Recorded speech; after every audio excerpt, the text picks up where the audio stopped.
Yesterday's bridge fuel is driving today's climate crisis. For decades, natural gas was sold as a solution to relying on other fossil fuels. The heat-trapping effects of methane, natural gas's primary component, have been downplayed as gas infrastructure is built out. Methane emissions have spiked, and the U.S. fracking boom is likely to blame.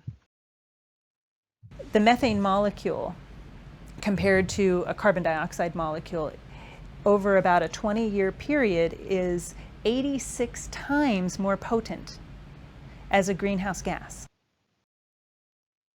To reach net zero global emissions by 2050, natural gas reliance must end.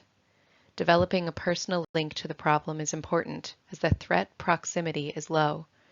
The scale is mismatched with our evolutionary ability to evaluate risk, which has developed in response to more immediate threats.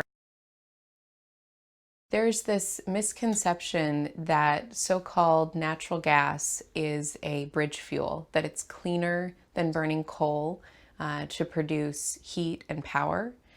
And unfortunately, it is putting methane into our atmosphere that is far more intense than carbon dioxide in terms of heat trapping properties.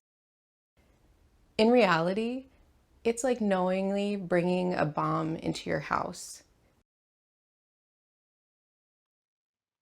Natural gas being highly combustible has led to its widespread use for heating and cooking, with dangerous consequences.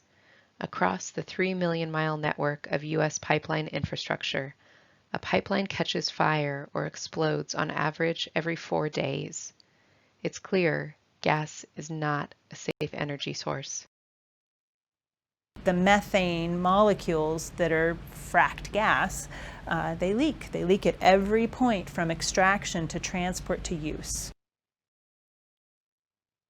Natural gas use decreases indoor air quality. Gas stoves cause air pollution linked to decreased neurological function in children and increases in respiratory illness like asthma. Shifting natural gas narratives should target two groups: homeowners and builders. For builders, default switching or designing all electric homes by default means consumers are less likely to consider gas from the outset. Targeting industry associations leverages existing organizations for dissemination. Descriptive normative messaging communicates how others use defaults, encouraging choosing electric. Consumers are sold gas as lower cost and immune to power outages, and gas ranges are framed as the only choice for discerning home chefs. Consumers are shocked to find that their cooking is driving global warming, and awareness of safety risks and health impacts drives home the personal dangers of gas use. Climate change is a complex problem and requires a comprehensive suite of solutions. To decarbonize energy production, we must reframe natural gas as a dirty energy source of the past.